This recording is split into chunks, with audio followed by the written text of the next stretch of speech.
20조 하나님께서는 그리스도 안에서 하나님의 공의와 자비를 나타내셨다는 123일차를 참고해 주시기 바랍니다. 하나님의 완벽하심. 20조는 우리는 완벽하게 자비로우시고 공의로우신 하나님께서 라는 경이로운 고백으로 시작됩니다. 벨직 신앙 고백서가 선포하듯 성부 하나님은 완벽하게 자비로우시고 공의로우신 분이십니다. 인간이 죄에 빠지지 않았다 하더라도, 그리스도께서 인성을 취하지 않으셨다 하더라도 성부 하나님은 여전히 완벽하게 자비로우시고 공의로우십니다. 왜 우리가 이런 말을 할까요? 예수님이 성부 하나님을 자비로운 분으로 만드신 것이 아니라는 점을 강조하기 위함입니다. 성부 하나님은 원래부터 스스로 자비로우십니다. 하나님의 완벽하신 자비와 공의를 잘못되게, 그리고 있는 두 가지 보편적 신관이 있습니다. 이 두 가지 관점은 마치 어떤 한 가지 특성이 몹시 과장되어 있지만 보자마자 누구를 그린 그림인지 바로 알 수 있는 캐리커처와 같이 표현됩니다. 하나님에 대한 두 가지 캐리커처 중 하나는 일부 자유주의 신학자들, 그리고 일부 보수적 복음주의자들 가운데서 찾을 수 있습니다.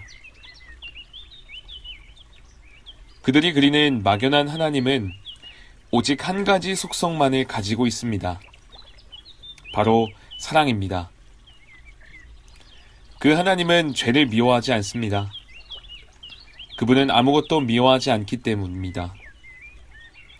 그 하나님은 오히려 온화하고 인간의 욕구를 마음껏 채워주고 쉽게 죄를 간과하고 우리가 충분한 열정으로 간구하면 무엇이든지 인간이 원하는 대로 주는 분입니다. 하나님에 대한 잘못된 개념은 참된 하나님과 기독교 믿음을 완전히 별개로 만들어버립니다.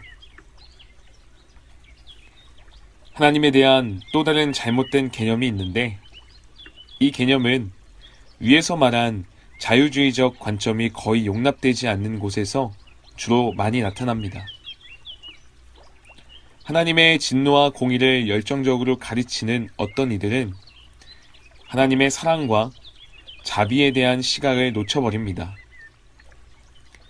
그들의 하나님은 아주 조그마한 도발에도 죄인들을 멸하기를 기뻐하는 용서 없는 복수의 주님입니다. 이 관점이 보는 하나님은 그리스도께서 스스로를 희생양으로 바치시기 전에는 세상을 전혀 긍휼히 여기지 않으셨던 분입니다. 이 또한 하나님에 대한 비성경적인 그림입니다. 성경은 하나님께서 죄를 매우 심각하게 여기시는 분이라고 가르칩니다. 실제로 하나님께서는 계속해서 죄 가운데 거하는 모든 인간들을 멸하실 것입니다. 그러나 성경은 또한 자비와 사랑으로 너무나 충만하셔서 자신의 독생자를 보내어 택하신 죄인들을 위해 죽게 하신 하나님에 대해서도 말하고 있습니다. 자신의 아들이신 예수님을 보내주신 이유는 바로 하나님께서 자비로운 분이시기 때문입니다. 우리는 이 사실에 주의해야 합니다. 만일 우리가 이를 올바르게 보지 못하면 우리 또한 많은 이들처럼 위험, 즉 우리가 흠모하고 예배하는 대상의 자리에 삼위일체 하나님 대신 예수님 혼자만을 올려놓는 것을 무릅쓰게 됩니다.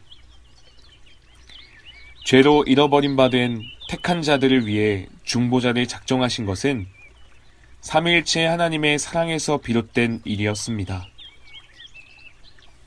삼위일체 하나님께서는 자비로우시고 공의로우십니다.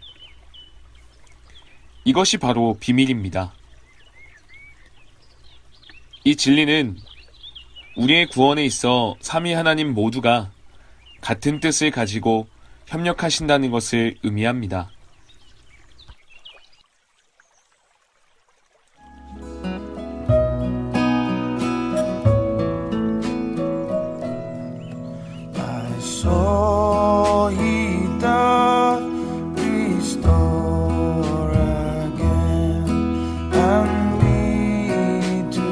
원